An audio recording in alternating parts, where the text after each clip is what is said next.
여호수아서 7장 말씀이에요. 여호수아서 7장 말씀을 15절까지가 좀 너무 길은 것 같아서 좀 앞에까지만 읽고 중간중간에 좀 설명을 드리려고 합니다. 먼저 5절까지만 읽어드리도록 할게요. 7장 1절로 5절까지 말씀을 제가 봉독해 드리도록 하겠습니다. 이스라엘 자손들이 온전히 바친 물건으로 말미암아 범죄하였으니 이는 유다 지파 세라의 증손 삽디의 손자 갈미의 아들 아간이 온전히 바친 물건을 가졌습니다. 여호와께서 이스라엘 자손들에게 진노하시니라. 여호수아가 여리고에서 사람을 베델 동쪽 베다웬 곁에 있는 아이로 보내며 그들에게 말하여 이르되 올라가서 그 땅을 정탐하라 하매 그 사람들이 올라가서 아이를 정탐하고 여호수아에게로 돌아와 그에게 이르되 백성을 다 올라가게 하지 말고 이 3,000명만 올라가서 아이를 치게 하소서. 그들은 소수이니 모든 백성을 그리로 보내어 수고롭게 하지 마소서 하므로 백성 중 3,000명쯤 그리로 올라갔다가 아이 사람 앞에서 도망하니 아이 사람이 그들을 36명쯤 쳐 죽이고 성문 앞에서부터 스바림까지 쫓아가 내려가는 비탈에서 쳤으므로 백성의 마음이 녹아 물같이 된지라. 아멘.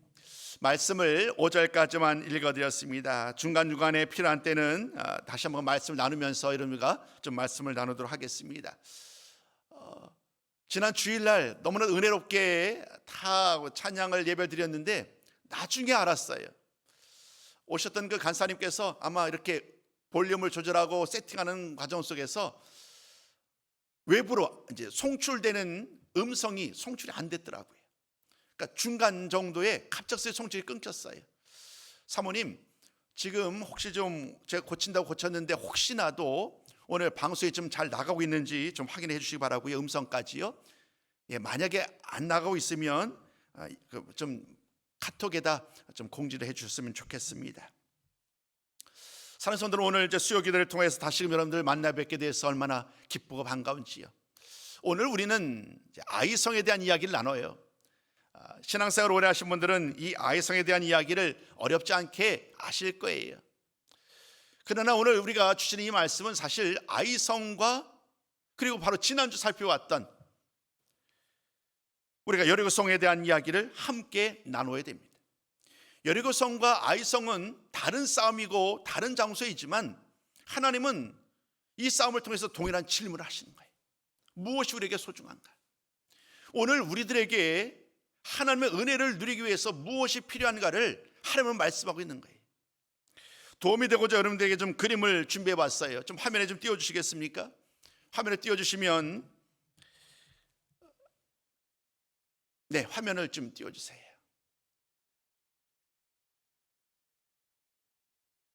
그림을 보시면 왼쪽에 지도가 있지요.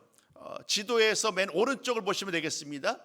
지도에서 맨 오른쪽 보시면 이제 모압 평지라는 큰 글씨가, 굵은 글씨가 있어요. 그 모압 평지라는 아래 보면 시딤이라는 곳이 있습니다. 시딤이라는 것은 요단의 동쪽 지역이에요. 이스라엘 백성들은 모압 평지에 시딤에 이르렀고 이제 하나님의 인도하심 속에서 이제 여호수아가 여리고로 정탐꾼을 보내는 거예요. 2명의 정탐꾼을 보내어서 이제 여리고의 상황을 확인하고 돌아오게 되지요. 가나안에 있는 많은 사람들이 두려워 떠는 이야기를 전하여 듣게 되고 이제 모든 준비를 다 행하게 됩니다. 그런 다음에 이제 때가 되었을 때에 드디어 하나님의 명령이 그들에게 주어지고 이스라엘 백성들은 요단을 건너가게 됩니다. 그리고 좀 더 왼쪽으로 가다 보면 길갈이라는 곳이 있는데 이 길갈은 요단강을 건너서 가장 먼저 만나게 되는 그러한 성읍이지요. 길갈에 이르게 되었습니다. 그곳에서 12돌을 세웁니다. 요단강 가장 중앙에서 가져왔던 12돌을 길갈에 세우지요. 또 그곳에서 했던 일들이 무엇이 있느냐 하면 할례를 받았어요. 광야에 40년 동안 살아오면서 할례를 받지 못했던 많은 사람들은 길갈에서 할례를 받습니다. 그리고 두 번째 유월절을 지켰습니다. 하나님의 인도하심 속에서 이제 이스라엘 모든 백성들은 만반의 준비를 다 갖추는 거예요. 하나님의 명령이 떨어집니다. 지도에 여리고가 그려지지 않은데 광야길이라는 그 곳에서 좀 더 왼편에 여리고라고 이렇게 점을 좀 찍으시면 될 것 같아요. 이제 우리가 지난주 살펴본 것처럼 하나님의 명령을 따라서 이스라엘 백성들은 여리고를 향해 나갑니다. 근데 희한하지요. 여리고성을 정복하기 위해서 군대를 조정하고 전략과 전술을 세우고 칼과 창을 날카롭게 하는 일이 아니라 그들은 오로지 하루에 한 바퀴씩 여리고성을 도는 일이 전부였어요. 그렇게 하루 이틀 6일 동안을 돌아가지요. 그리고 맨 마지막 날 7째 날 되었을 때 7번을 돈 이후에 여리고성이 무너지는 기적을 체험합니다. 가운데 그림을 제가 준비하다 보니까 좀 아이들이 보는 그런 그림을 찾게 되었는데요. 보시면 그 그림처럼 지난주 설명 드린 것처럼 7 제사장들이 양강나팔을 부는 거예요. 맨 앞에서 양강나팔을 불고 행진을 하고 있으면 그 뒤에서 언약궤를 맨 제사장들이 뒤를 따르는 것입니다. 그리고 맨 앞에서는 또 다른 군사들이 선발대로, 뒤에서는 후발대로 군대들이 앞과 뒤를 호송하고서 앞으로 나가는 거예요. 저 모습 그대로 여리고성을 하루에 한 바퀴씩 돌아간 거예요. 그런 모든 과정 속에서 드디어 이스라엘 백성들이 여리고성을 아무런 싸움 없이 하늘 말씀에 순종함으로 말미암아 여리고성을 차지할 수 있었습니다. 지난주 기억하시는지요? 저는 여러분들에게 3가지를 말씀드렸어요. 첫 번째, 믿음의 전쟁이었다. 두 번째, 순종의 전쟁이었다. 세 번째는 좀 다른 성격이었지만 진멸의 전쟁, 무조건적으로 그곳에 있는 것을 다 멸해야 된다라는 이 전쟁의 핵심 3가지를 나누었습니다. 믿음, 순종, 진멸의 전쟁의 승리의 기쁨은 참으로 놀라웠지요.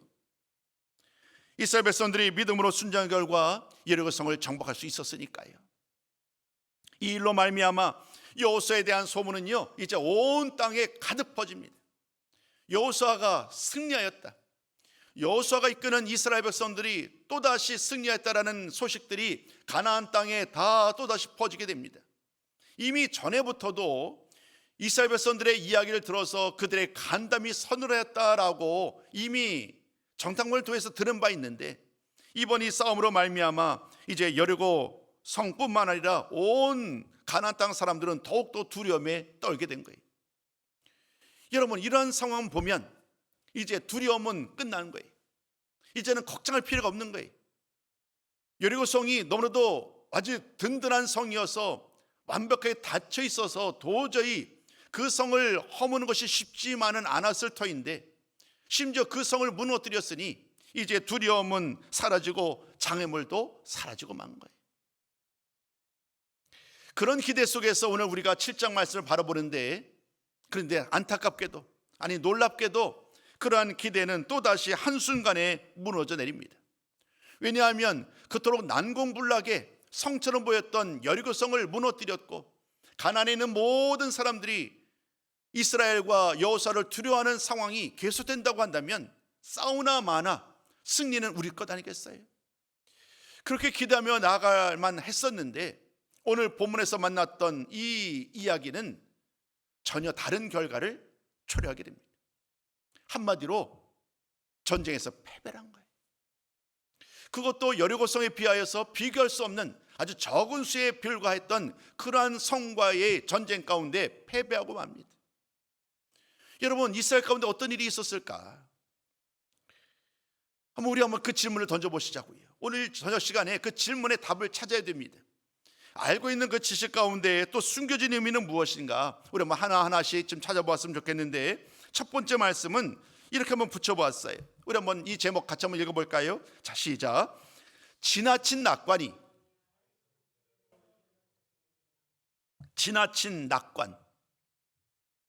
미래를 장밋빛으로 그리는 거예요. 충분히 그럴만 했었어요, 이스라엘 백성들은. 왜냐하면 가나안에 있는 모든 사람들이 두려워 떱니다. 우리들을 두려워 떨고 있고요, 심지어 이제 이 첫 번째 이 여리고성과의 전쟁에서 승리를 했기 때문에 그들의 두려움은 더욱더 커졌을 것이고, 우리들의 승리의 기쁨은 더욱더 정말 가득하게 되었으니 그들 모두가 정말 자신만만할 만하겠지요. 근데 오늘 말씀을 잘 보다 보면 정탐꾼에 대한 이야기가 또다시 등장합니다. 오늘 저는 이 정탐꾼의 태도에 대해서 좀 말씀을 집중하고 싶어요. 사실 이 정탐꾼에 대한 이야기는 세 번 등장을 해요. 민수기 13장이 처음이죠. 그리고 여호수아서 2장에도 두 번째 정탐꾼에 대한 이야기가 등장합니다. 그리고 오늘 본문에서 세 번째 정탐을 하라는 말씀이 주어집니다. 첫 번째는 모세를 통하여 주어진 명령이지요. 모세가 명령합니다. 가나안 땅을 정탐하라고. 그래서 12명, 각 지파별로 12명의 정탐꾼을 보내어서 그 땅을 정탐하게 합니다. 40일 동안을 정탐하고 돌아오게 되지요. 그때의 보고는 그러나 10명의 정탐꾼이 부정적으로 보고를 한 결과로 말미암아 백성들이 모세도 아론도 심지어 하나님을 향하여 원망의 말을 쏟아내는 그러한 전혀 그릇된 결론에 이르게 됩니다.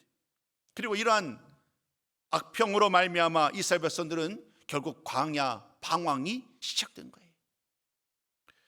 정탐꾼의 보고가 얼마나 사실에 입각한 보고여야 하는지, 그러지 못했을 때에 어떤 결과에 이르는지를 우리는 이 첫 번째 정탐꾼의 사건을 통하여 알고 있습니다. 두 번째 정탐꾼에 대한 이야기는 여호수아가 명령하여서 행했던 이야기죠.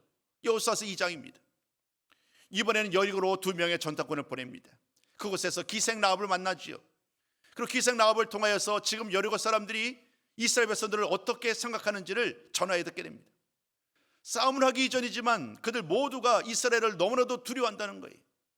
이 소식을 듣고 이 두 정탐꾼이 그대로 여호수아에게 보고를 합니다. 이제 여리고 성이 무너져 내렸고 약속의 땅에 들어온 다음에 이제 다시 한번 여호수아는 정탐꾼을 보냅니다. 이번에 정탐꾼을 보낸 그곳은 바로 아이성입니다. 이제 아이성이 바로 눈앞에 있으니 여리고성을 이겼던, 싸움에서 이겼던 이스라엘 백성들은 이제 아이성 싸움에서도 당연히 승리하고자 정탐꾼을 보내서 그곳을 탐지하게 합니다. 정탐꾼이 보고를 합니다. 이 성은 사람이 많지 않습니다. 여리고성에 비하여서 사람이 많지 않으니까 우리가 어렵지 않게 이 성을 싸워서 이길 수 있을 것 같습니다. 많은 군대를 보낼 필요도 없이 2,000명 혹은 3,000명이면 충분할 것 같습니다. 그렇게 보고를 하는 거예요. 이 정탐꾼이 그렇게 보고를 하였고 이제 그 보고를 그대로 믿지요. 그래서 3,000명을 사람을 보내게 됩니다. 그러나 우리가 읽으셨던 그 말씀처럼 그 싸움에서 많은 사람이 죽게 돼요. 결국 패배하고 도망을 하게 되는 그러한 결과를 가져오게 됩니다. 심지어 두려움의 몫은 이제까지 저 가나안 사람들의 몫이었는데 이 아이성 싸움에서 패배함으로 말미암아 오히려 이 두려움이 이스라엘 백성들에게 오히려 역전되고 마는 거예요. 여러분, 이런 일들이 왜 일어났을까? 오늘 제가 앞서도 말씀드린 것처럼 이 태도의 문제에 있다. 어떤 상황을 바라보는 이 마음가짐, 태도가 얼마나 중요한지를 오늘 우리는 이 정탐꾼의 이야기를 통해서 보게 됩니다. 좀 한 구절 좀 띄워주시겠어요? 3절 말씀이요. 3절 말씀 보면 이렇게 말을 합니다.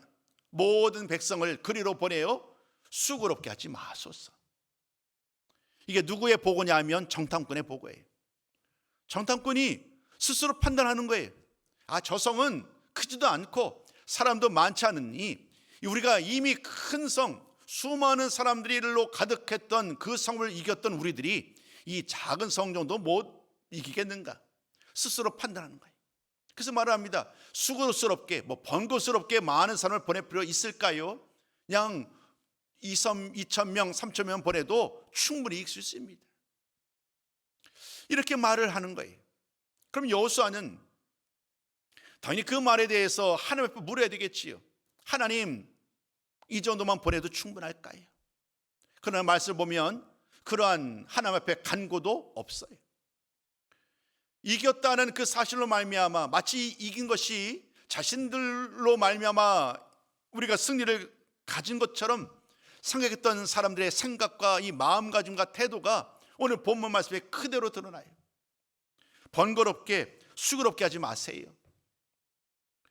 하나님 아버지 앞에 이 전쟁은 하나님의 전쟁임을 이미 일깨워 주셨고 마땅히 하나님께 묻고 하나님의 도움을 구해야만 하는데 어느 순간 그런 모습은 사라지고 없는 거예요.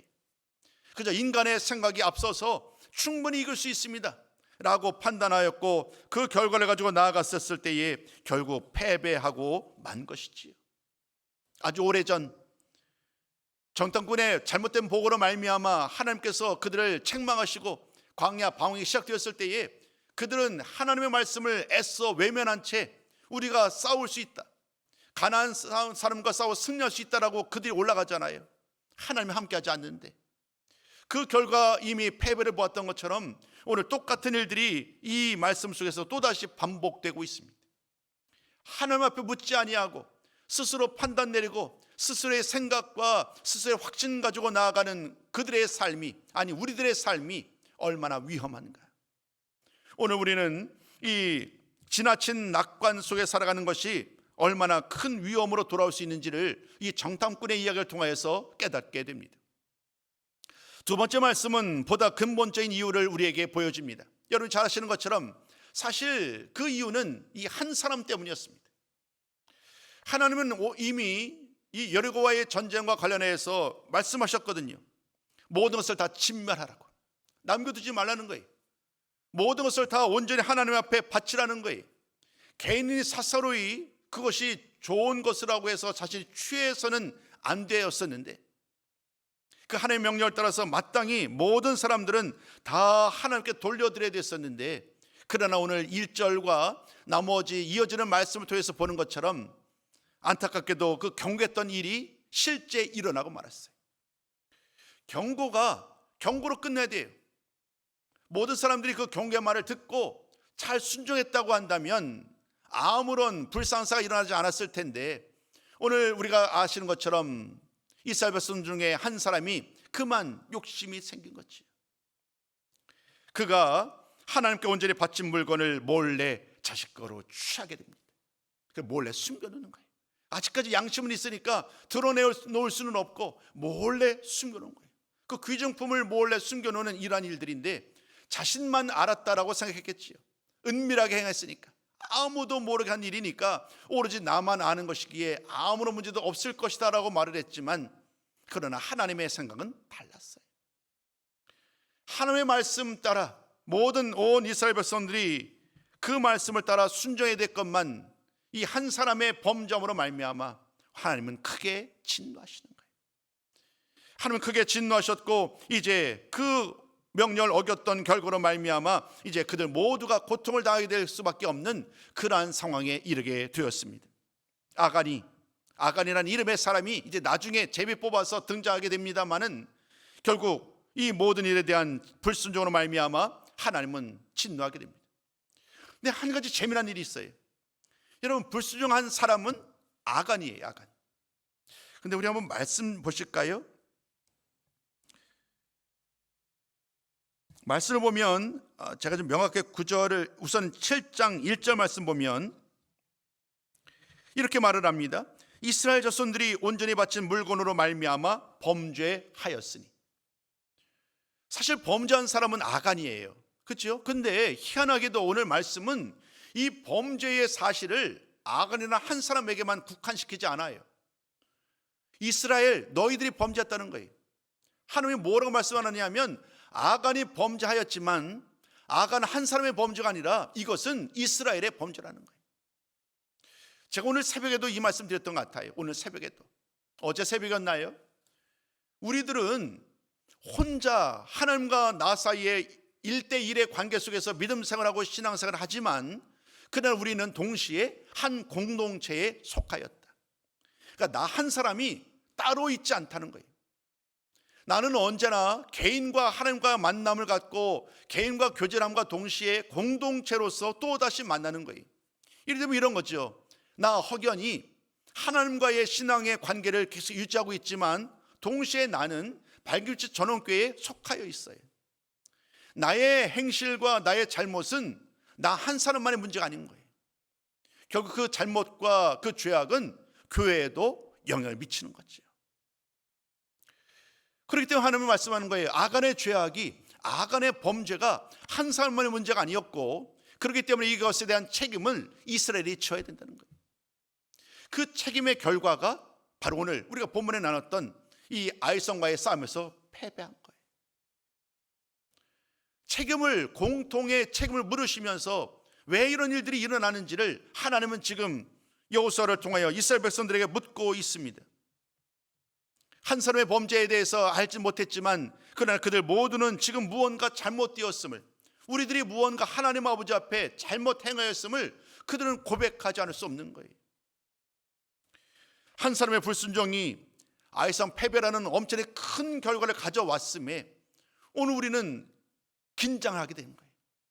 앞에 있었던 한 사람, 정탐꾼 한 사람의 안이한 태도, 수많은 사람 중에 나 한 사람 어떠냐라는 그 한 사람의 불순종, 이 모습은 오늘을 살아가는 나에게도 많은 생각을 하게 됩니다.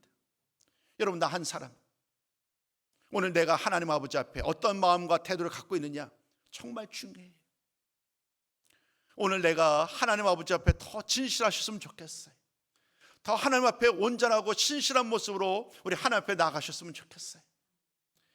나 교회적으로도 그렇게 중요한 역할도 하지 않는데, 나는 교회 봉사도 못하는데, 나는 예배도 잘 드리지 못하는데, 이런 생각하지 마시고 정말 하나님이 나를 부르셨다고 한다면 하나님이 나를 얼마나 소중히 여기시는지, 나 한 사람의 마음도, 나 한 사람의 기도도, 나 한 사람의 예배도 우리 하나님은 기뻐 받으시지.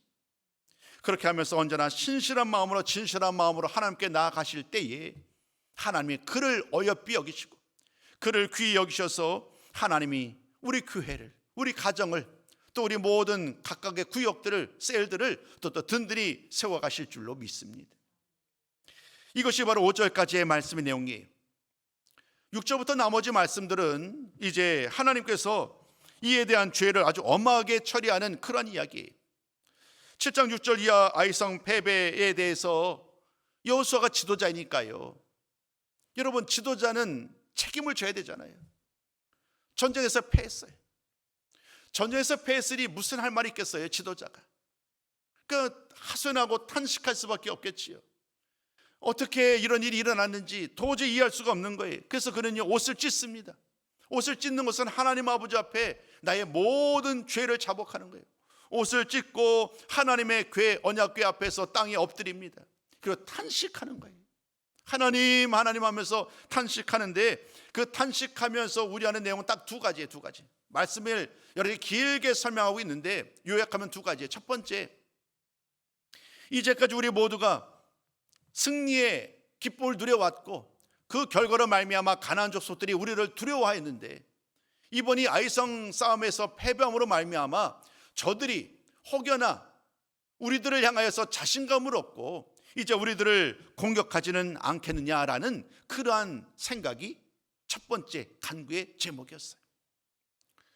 두 번째 기도의 제목은 이거예요. 오늘 내가 우리들이 잘못한 행동으로 말미암아 하나님의 이름이, 그 하나님의 거룩한 이름이 해를 받게 되지는 않을까. 내가 잘못한 행동 때문에 하나님의 거룩함이, 하나님의 영광이 해를 받는 이런 일들이 일어나지 않을까. 요사는 탄식하면서 어찌해야 합니까? 하나님 어찌해야 합니까? 하면서 간구하는 거예요. 여호수아는 진실한 마음으로 간구하는 거예요. 백성들의 잘못 때문에 마땅히 존경받아야 하고 높임받아야 될 하나님의 이름이 오히려 회방을 받게 되는, 해를 받게 되는 이 상황, 그리고 우리들이 이 전쟁에서 승리함으로 말미암아 가나안 땅을 차지해야만 하나님의 언약 백성이 될 수 있는데, 오히려 이제는 이 가나안 사람들이 오히려 승기를 잡고 우리를 공격해 오지는 않는지, 이런 위협 속에서 그는 하나님 아버지 앞에 탄식하며 기도합니다. 저는 오늘 말씀을 준비하면서 이 말씀이 가장 마음에 와닿았어요. 우리 한번 이 말씀 같이 한번 읽기 원합니다. 여러분, 우리 한번 10절 말씀 같이 한번 읽어볼까요? 우리 한번 10절 말씀 같이 한번 읽어봅니다. 자, 시작. 일어나라, 어찌하여 이렇게 엎드렸느냐. 지금 이 말씀은요, 여호수아를 향한 말씀이에요. 백성의 지도자인 여호수아, 그는 마땅히 잘 이끌어서 군사들과 더불어 싸워서 전쟁에 이겨야 됐는데 전쟁에서 패배하고 만 거예요. 할 말이 없지요. 전쟁에서 패했으니 무슨 할 말이 있겠어요. 더군다나 이런 모든 과정 속에서 하나님 아버지 앞에 하나님의 이름이 회방받고 해를 받는 이런 모든 상황 가운데 또 가나안 땅을 차지 못한다는 두려움이 그를 애워싸는 거예요. 그래서 하나님 아버지 앞에 그런 간구를 드렸을 때에 하나님께서 이렇게 응답하고 위로하시는 거예요. 일어나라, 어찌하여 이렇게 엎드렸느냐. 여러분, 이 말은요 책망의 말 아니죠, 그죠? 책망 말이 아니에요. 야 여호수아야, 너 똑바로 못하냐 하면서 왜 이런 상황을 그대로 방치했느냐라고 책망하지 않아요. 오히려 하나님은 그를 향해서 말을 합니다. 일어나라, 일어나라. 그리고 또 말을 합니다. 어찌하여 이렇게 엎드렸느냐. 그를 위로하고 그를 격려하는 거예요. 좌절과 낙심에 쌓여져 있는 그 여호수아를 향하여 하나님이 이렇게 말씀하셨어요. 오늘 우리에게도 이러한 말씀으로 우리가 위로를 받았으면 좋겠어요. 일어나라, 일어나라. 오늘 저와 여러분들에게 하나님이 이렇게 말씀하시면 좋겠어요. 일어나라, 일어나라, 아무개야. 살아가는 삶의 여정 가운데 왜 낙심하는 일이 없겠어요? 내가 원하지 않은 일이 자꾸 반복될 때에 우리는 늘상 무언가 문제가 자꾸 나로부터 자꾸 찾게 돼요. 그냥 자책하는 거예요. 내가 문제라고. 그러다 보면 하나님과의 관계가 회복되기는커녕 오히려 더 점점 괴리감이 느껴집니다. 스스로 모든 책임을 나에게 돌리고 이 모든 문제가 나 때문에 일어난 일이다 하면서 자책하는 삶을 반복하게 되면 결과가 결코 긍정적으로 바뀔 수가 없게 되겠지요. 오늘 여호수아를 향하여서 하나님은 바로 그러한 위험 가운데 계속해서 자책하게 되면 이제 전쟁을, 또 다른 전쟁을 앞두고 있는 이스라엘에게는 심각한 위기에 이르게 되겠지요. 하나님이 찾아오시는 거예요. 그래서 말씀하는 거예요. 일어나라. 내가 왜 엎드려 있느냐, 어째 이렇게 엎드렸느냐 하면서 그를 다시 한번 일으켜 세우는 거예요. 그러면서 아주 현실을 곧바로 깨닫게 합니다. 왜 이런 일들이 일어났는지, 어떻게 이 문제를 해결할 수 있는지 우리 하나님은 아주 명확하게 사인을 주십니다.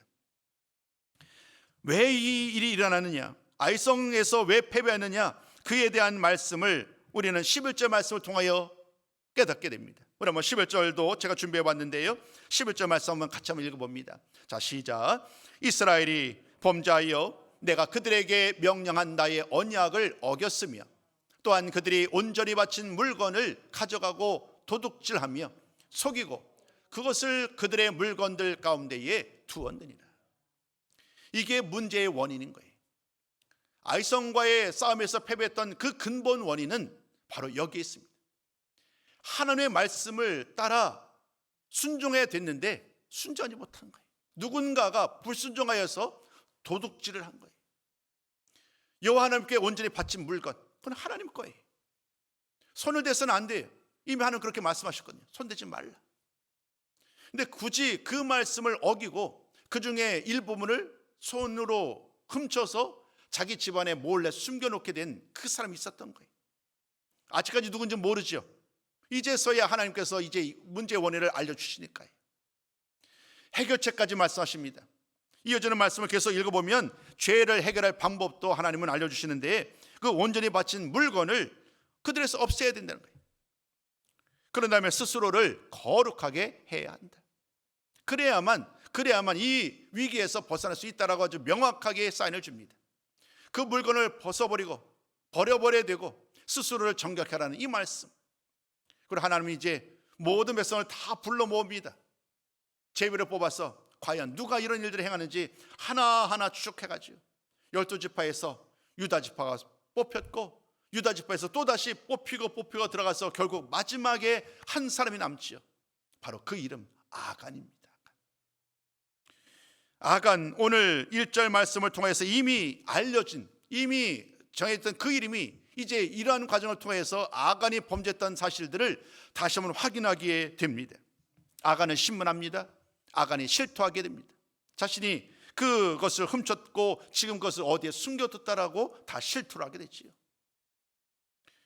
그 일로 말미암아 이스라엘이 어려움 당했던 이 일 때문에 결국 그와 그의 가족은 죽임을 당하게 됩니다. 그 우리가 알고 있는 아골 골짜기 있죠. 아골 골짜기에서. 그리고 훔친 물건 역시 불에다 태워집니다. 문제의 원인이 해결된 거예요. 그 아이성 싸움의 패배의 원인이었던 이 문제가 해결된 다음에 이제 하나님께서 또다시 여호사를 찾아옵니다. 하나님께서 여호사에게 주셨던 이 말씀은요, 우리에게 또 다른 큰 위로와 힘이 됩니다. 여러분, 이 말씀 우리가 같이 한번 보지 않겠어요? 8장 1절과 2절 말씀입니다. 우리 한번 이 말씀 마지막으로 같이 한번 나눠보도록 할게요. 함께 읽습니다. 시작. 여호와께서 두려워하지 말라, 놀라지 말라, 군사를 다 거느리고 일어나 아이로 올라가라. 보라, 내가 아이 왕과 그의 백성과 그의 성읍과 그의 땅을 다 내 손에 넘겨 주었으니 너는 여리고와 그 왕에게 행한 것 같이 아이와 그 왕에게 행하되 오직 거기서 탈취할 물건과 가축은 스스로 가지라. 너는 아이 성 뒤에 복병을 둘지니라. 두려워하지 말라, 놀라지 말라. 두려워하지 말라, 놀라지 말라. 여호수아서 우리가 처음에 1장 나눌 때에 7절부터 9절까지 말씀에 또 다른 반복이 두려워하지 말라, 놀라지 말라. 내가 너와 함께함이라. 모세가 죽은 다음에 이스라엘 지도자가 되었던 여호수아는 낯설잖아요. 어떻게 이스라엘 백성을 이끌어갈지 막막한 그에게 하나님은 나타나셔서 말합니다. 두려워하지 말라, 놀라지 말라. 내가 너와 함께합니다. 이번에도 또다시 패배로 말미암아 낙심하였어요. 그 마음이 그냥 슬픔으로 두려움으로 가득 차 있어요. 이런 상황 근데 마음이 녹아내렸다고 말씀은 기록하거든요. 5절 말씀에 그 마음이 녹아내렸던 상황 가운데 하나님이 그를 다시금 일으켜 세우시는 거예요. 놀라지 말라고, 두려워하지 말라는 이 말씀이 오늘 마치 나를 향한, 우리들을 향한 말씀 같았어요. 여러분, 이 말씀, 살아있는 하나님의 말씀이 오늘 여러분들에게 주어진 약속의 말씀이요 응답의 말씀인 줄로 믿습니다. 놀라지 말라, 두려워하지 말라는 이 말씀 가지고 새 힘을 얻으시고 하나님의 말씀에 순종해 나아가는 우리 모든 성도가 되어야 할 줄로 믿습니다. 하나님의 말씀은 이건 거예요. 이제 아이성을 넘겼다는 거예요. 그리고 방법까지 알려줍니다. 매복하였다가 몰래 피하고 그들이 쫓아오면 그 매복했던 군사들이 그들을 공격하라. 아주 명확한 방법을 주시죠. 여리고 성을 무너뜨릴 때에도 명확한 방법을 따라 순종했던 것처럼 이스라엘 백성들은 그 하나님 주셨던 그 명령에 그대로 순종합니다. 그 다음날 그 명령 따라 행하였고 결과는 너무나도 뻔하잖아요. 아이성이 결국 이 이스라엘 백성들 앞에 무너져 내리게 됩니다. 사랑하는 성도 여러분, 오늘 우리가 주시는 결론의 말씀은 사실 한 가지예요. 근데 아이성 싸움과 지난주 나눴던 이 여리고성 싸움을 잘 비교해보면 하나님의 우리들을 향한 하나님의 마음은 언제나 똑같아요. 그런데 여리고성 싸움은 긍정적인 면을 보여준다고 한다면 아이성 싸움은 부정적인 모습을 보여주는 거예요. 우리의 모습이 완전하지 않아요. 때로는 긍정적으로 하나님 앞에 관계를 맺을 때도 있지만 그렇지 못할 때도 있지요. 하나님은 이스라엘 백성들에게 요구하는 것이 딱 두 가지예요. 지난주 여러분 기억나시죠? 믿음의 전쟁이었다. 그리고 순종의 전쟁이었다. 세 번째, 진멸의 전쟁이었다. 오늘 말씀도 똑같아요. 결국 아이성 싸움도 하나님은 이렇게 얘기하는 거예요. 너희들 믿음으로 순종해야 되느냐. 오늘 왜 이런 일이 일어났느냐 하면 믿음으로 순종하지 않았기 때문이에요. 하나님의 말씀을 믿고 믿음으로 순종했다고 한다면, 하나님의 말씀을 순종하지 않았던 이 아간의 범죄가 없었다고 한다면, 만약에 믿음으로 나갔다 한다면 아이성 싸움도 어렵지 않게 승리했겠지요. 그러나 불순종의 결과가 이렇게 됨을 하나님은 아예 처음부터 보여주시는 거예요. 여리고성이 첫 번째 전쟁이었어요. 약속의 땅에서의. 아이성이 두 번째 싸움이에요. 하나님은 어쩌면 이 일을 통하여 그들을 일깨우기 원하시는지도 몰라요. 자, 무엇이 옳은 길인가? 우리들 눈앞에 앞으로 어떤 일들이 일어날 것인가? 우리들 삶 속에서 어떤 일들이 일어날 것인가를 보여주면서 이 아이성 싸움과 여리고성 싸움을 눈으로 보여주는 거예요. 그러면서 우리들에게 어떤 길을 택할 것인지 우리에게 다시 한번 스스로 묻고 스스로 결론을 내릴 것을 말씀하고 있습니다. 결론의 말씀 이거예요. 승리의 공식은 믿음과 순종이라는 거예요. 믿음과 순종으로 나아갈 때에 언제나 승리는 우리 것이라는 거예요. 하나님은 오늘 가나안을 정복하는 이 여정 가운데 여리고성과 아이성 싸움을 통하여서 이 사실을 아주 분명하게 보여주셨습니다. 그리고 이 말씀은요, 우리에게도 다르지 않아요. 우리들도 영적인 전쟁을 싸우고 있어요, 여러분. 그렇죠? 영적인 전쟁을 싸우고 있어요. 오늘 내가 얼마나 하나님의 말씀에 믿음으로 순종하느냐, 그렇지 않느냐에 따라서 결과는 다른 거예요. 오늘 내가 늘상 영적 전쟁에서 승리하기를 원한다고 한다면 늘 우리는 그것을 원하고 꿈꾸잖아요. 그럼 결론은 한 가지예요. 하나님 말씀에 믿음으로 반응하시는 거예요.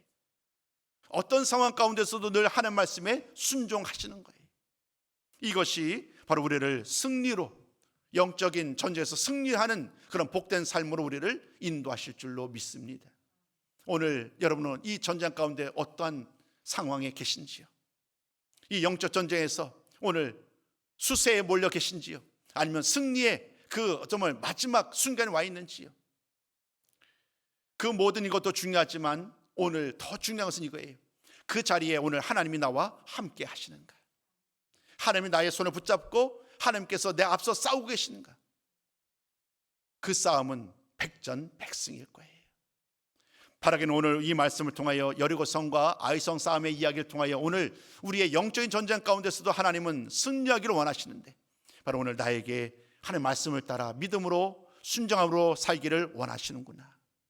오늘 주신 이 말씀 붙들고 네, 하나님 오늘 주신 말씀 따라 살겠습니다, 이렇게 다짐하며 결단하고 순종하는 삶을 사심으로 말미암아 날마다 영적 전쟁에서 승리하시고 하나님께 영광 돌리는 복된 성도의 삶을 사시기를 주님의 이름으로 축복합니다.